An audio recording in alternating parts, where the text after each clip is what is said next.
यूरोपीय यूनियन के चुनाव हुए हैं अभी, और उन चुनावों में दक्षिणपंथी पार्टियां बहुत मजबूती से होकर जीती हैं। बहुत बड़ा उलटफेर हुआ है। और इन सब में इटली की जो प्रधानमंत्री हैं जॉर्जिया मेलोनी, उनको सबसे बड़ी जीत मिली है ईयू के यानी यूरोपीय यूनियन के चुनावों में। और यूरोपीय यूनियन के चुनावों में दक्षिणपंथी पार्टियां जो हैं वो बहुत मजबूती से सामने आ रही हैं। आखिर ये दक्षिणपंथी पार्टियां क्यों जीत रही हैं यूरोप में, इस पर भी हम बात करेंगे। पहले हम आपको बताते हैं जॉर्जिया मेलोनी ईयू के चुनाव में सबसे बड़ी नेता कैसे बनके उभरी है। मेलोनी की पार्टी की ईयू के संसदीय चुनावों में बम्पर जीत हुई है।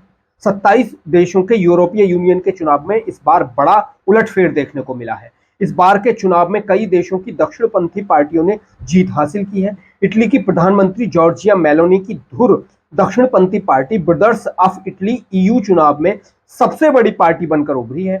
चुनावी नतीजों के बाद मेलोनी अपने देश के साथ साथ यूरोप की मजबूत नेता के रूप में भी उभरकर सामने आई है। उन्होंने जीत के बाद कहा है कि ये नतीजे शानदार हैं, जो राजनीतिक रूप से बहुत महत्वपूर्ण है। ईयू चुनाव के नतीजों के मुताबिक 27 सदस्यों के ईयू चुनाव में इस बार दक्षिणपंथी पार्टियों का बोलबाला रहा है। इस चुनाव में 720 सदस्यों को चुनने के लिए वोटिंग में 99% मतों की गिनती के बाद मेलोनी की पार्टी ब्रदर्स ऑफ इटली ने 28.81% वोट हासिल की। तो दक्षिणपंथी पार्टियों का ईयू के चुनाव में जीतना क्या संकेत है? अभी आप सबको याद होगा कि किस तरह से यूरोपीय देशों में जो अप्रवासी हैं वो किस तरह से वहां हंगामा काट रहे हैं, धर्म के नाम पर जला रहे हैं उन देशों को। आपको याद होगा फ्रांस के दंगे, आपको याद होगा जर्मनी के दंगे, और किस तरह से फिलिस्तीन के नाम पर जो यूरोपीय यूनियन की देशों की सड़कें हैं वहां कैसा हंगामा मचा हुआ है। इटली की प्रधानमंत्री जॉर्जिया मेलोनी ने कुछ दिन पहले कहा था कि यूरोप में इस्लाम की जरूरत नहीं है, हम आपके तरह से नहीं चलते, हम बहुत खुले दिमाग वाले लोग हैं, हम बड़े खुले हुए तरीके से रहते हैं, हमें शरिया की यहाँ जरूरत नहीं है, आप लोग यहाँ से चले। तो इससे साबित हो रहा है कि जो ईयू यानी यूरोपीय यूनियन के देशों की जनता है वो बड़े खुले तौर पर दक्षिणपंथी पार्टियों को समर्थन कर रही है। दक्षिणपंथी पार्टियां वो ही हैं जो वहां जाने वाले अप्रवासियों को लेकर परेशान हैं, जब तब उनके खिलाफ आवाज उठाती रहती है, क्योंकि वहां पहुंचने वाले जो अप्रवासी हैं, चाहे वो मिडिल ईस्ट से गए, अफ्रीका से गए, वो वहां जाकर शरिया के नाम पर हंगामा काट रहे हैं, शरिया के नाम पर कानून लाने की बात कर रहे हैं, शरिया लागू करने की बात कर रहे हैं यूरोपीय देशों में।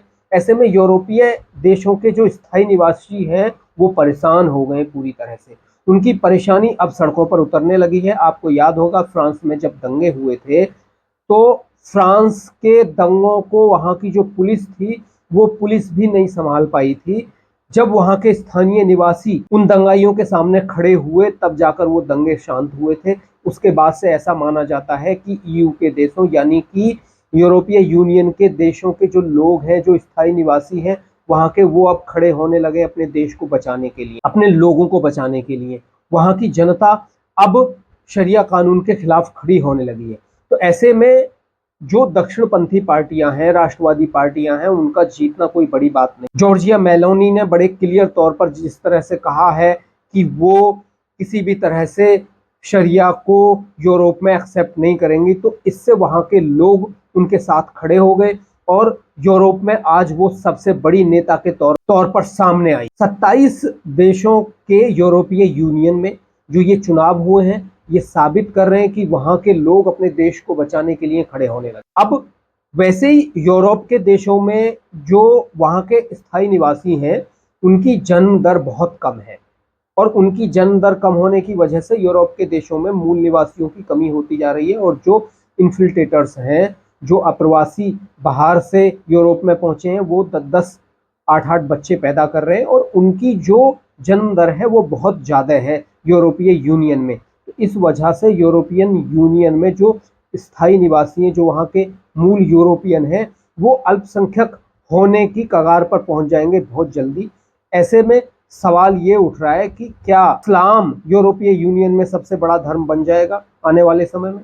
अब इसी को लेकर वहाँ के लोग परेशान हैं, क्योंकि यूरोपीय यूनियन में जो अप्रवासी वहाँ गए हैं उन्होंने जिस तरह से, चाहे आतंकी हमले हो, चाहे स्थानीय लोगों पर हमले हो, चाहे शरिया कानून जबरदस्ती थोपने की बात हो, और चाहे मस्जिद मदरसे जबरदस्ती जगह जगह खोलने की बात हो, वो सब हुई हैं। इस वजह से स्थानीय यूरोपीय निवासी अपने देश को बचाने के लिए, अपने देशों को बचाने के लिए 27 देशों के लोग खड़े हो गए हैं, और अब वो निवासी उन लोगों को समर्थन कर रहे हैं जो जो वहाँ के अप्रवासी हैं, उनको निकालने की बात करते हैं। जॉर्जिया मेलोनी बहुत मुखर रही हैं। जॉर्जिया मेलोनी इटली में इसी वजह से जीत कर आई हैं। जॉर्जिया मेलोनी राष्ट्रवादी कही जाती हैं, दक्षिणपंथी कही जाती हैं, इसी वजह से उनको इतना बड़ा समर्थन मिल रहा है।